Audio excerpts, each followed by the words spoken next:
What's up, guys? 392_Scatcat here on Instagram. Hey, today I'm going to be showing you how to install wide-body flares from Charged Motorworks. Great group of guys over there. Make sure you shoot them a follow. So doing this install today because this is actually going to be the first install video for Charged Motorworks for the Dodge Challengers. I'm sure y'all know the years if you got one. I believe it goes all the way back from 08 until like now, pretty much. So yeah, we're gonna just jump right into it. It's gonna be a great time. Hey, if you don't like cussing, I'm in the military, I cuss, so viewer discretion is advised. This is gonna go up on YouTube. Charged Motorworks is probably gonna post it up as well. That way you guys know what you're doing when you buy this kit. So all right, guys, and so here's the flares. Obviously the one's missing. I haven't finished it, so I'm gonna show you what you're gonna do. So this is the rear. This is the right rear for the car. This is the right front for the car. So when you're test fitting these and putting these up against the car, obviously you can cause scratches because this is fiberglass. So what you want to do is you just want to tape the edge. Honestly, you can just tape this edge and it'll be fine. You don't really need to worry about the bottom edge too much because it's not going to touch anywhere. So yeah, I'm going to go ahead and demonstrate that real quick with one hand, so it should be interesting. All right, guys, so the next step you're gonna do is you're gonna tape off where that fender sits at, so when you drill the holes, it doesn't cause any unwanted chipping in the paint or anything of that nature. So as you see, got all this taped up. This is exactly where I mocked this up and it sits at, so you're just gonna do that for all four sides. Alright, guys, so like I said, you're just going to tape off where the fender flare is going to sit at. That way you can drill your holes and everything. I already finished it up, all four sides. Just show you real quick.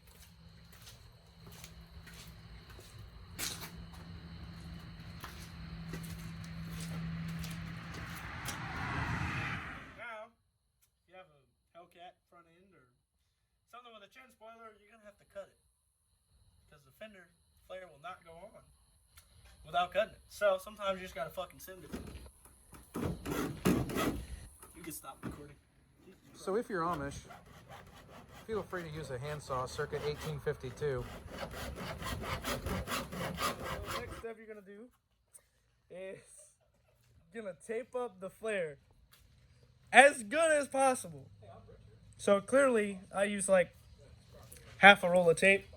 But you just don't want it to move whenever you go to drill the holes, because that would be no bueno. You're going to make sure this tucks in nice and neat.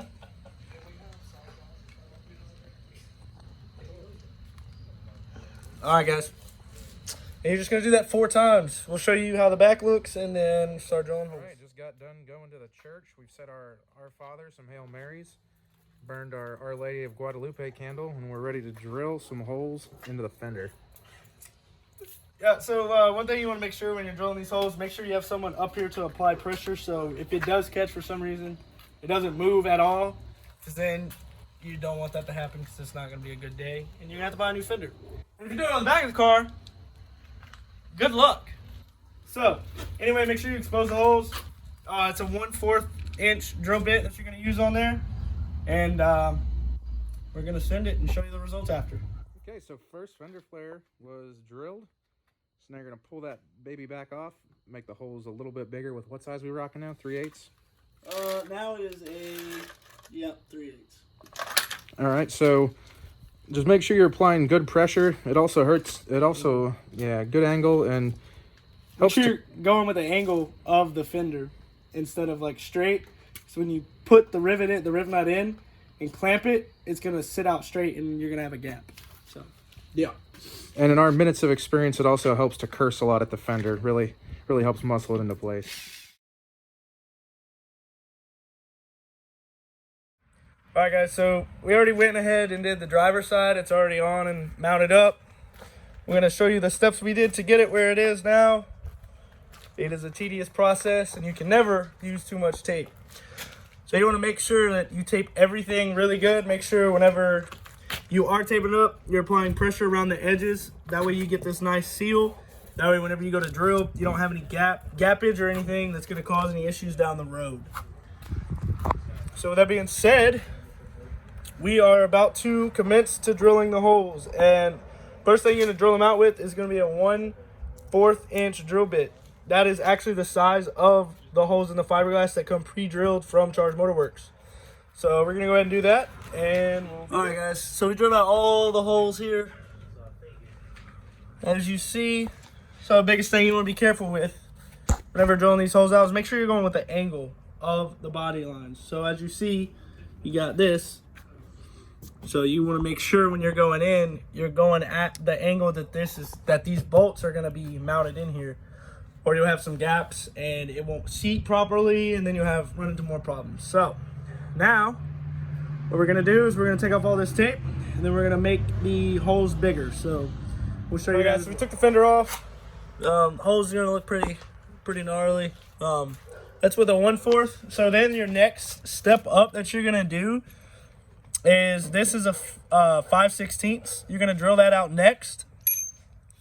Then after that, you're going to use this 3/8 here. This is actually the size of the riv nuts to get these to go in to secure them. You're going to drill that out with a 3/8. So you're going to have to wallow it out a little bit. I'll show you what that exactly means.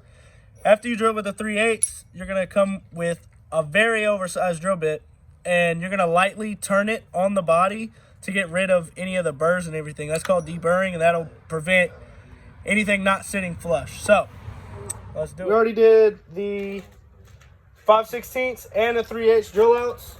So as you can see, there's like all these burrs and everything on here. So the easiest way to get that off, like I said, this is not a deburring tool. This is a drill bit. It's just oversized. You can use this. You're just gonna try your best to turn it and get all the burrs off. And you can also move it back and forth like that. Sometimes you can get in here with your nail, use the end of the drill bit. Just try not to scratch your paint, because that's no bueno. But other than that, you're gonna do that around all the bolt holes, and then after that, we will show you. All right, guys, so after you deburr everything, you're gonna wallow it out a little bit more. So you're gonna take that 3/8 drill bit, and you're kind of gonna go around in a circle a little bit, just a little bit, enough to get these to sit in here. As you can see, we got all these in. That'll obviously tighten up whenever. But you wanna make sure it's as flush as possible.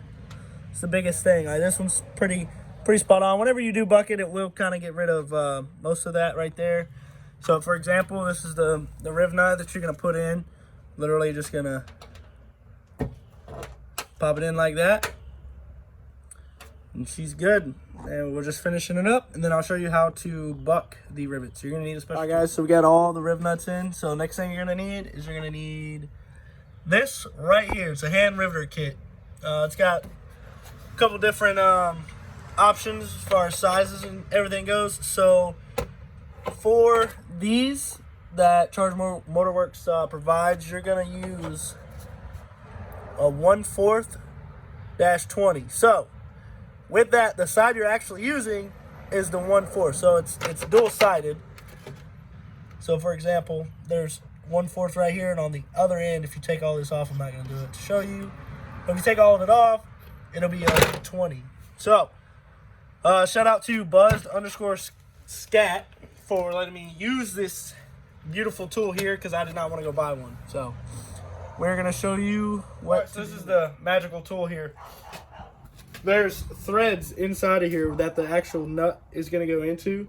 But as you see, if you turn this bottom portion right here, what you're gonna do is you're gonna set it up against it, and you're gonna lightly screw it in, and it'll eventually start screwing in if you put it the right way.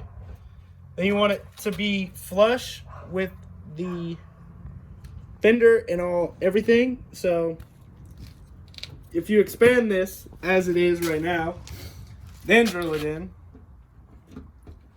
you want to get it all the way nice and tight to the car and the body of it. And then evenly you're going to apply pressure, but you want to make sure you're keeping that angle that you need the whole time. And you're just going to lightly, slowly squeeze, and I don't know if you see that, it's not going to come out. I like to do it a little bit more past this, so you screw it in a little bit more. You give it a little bit more, but be careful, because you can actually have it either pull through or it can dent. You have an indentation right here, which I did not do at all on this car. So just unscrew it. Boom. That's one. That thing is not going to come out. Yeah. Onto the guys. So we got the finished product right here. Get better pictures and videos and stuff of that nature later. It's kind of hard to see this side. Sorry about that. But it is all up and good. All I'm waiting on is the wheel spacers to come in. And after that is paint. And that's it.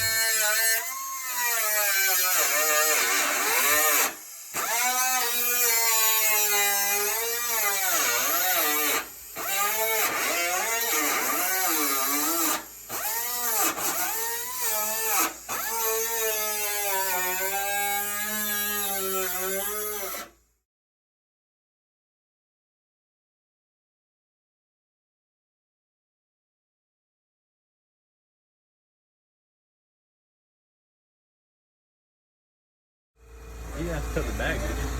I'm about to have to.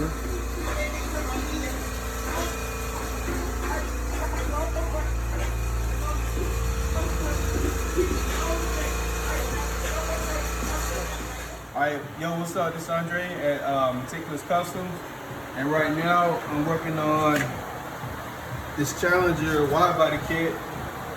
It's it came fiberglass, but it's not flush all the way.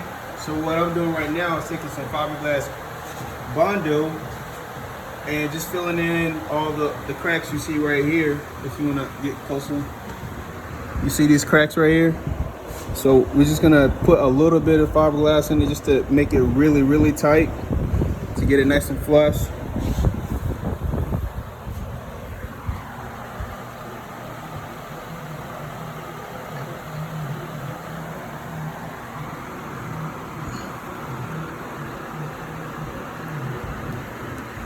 And I'm gonna do this all the way around the car. And once it dries, I'll go back and smooth it and get it ready for paint so it looks much cleaner.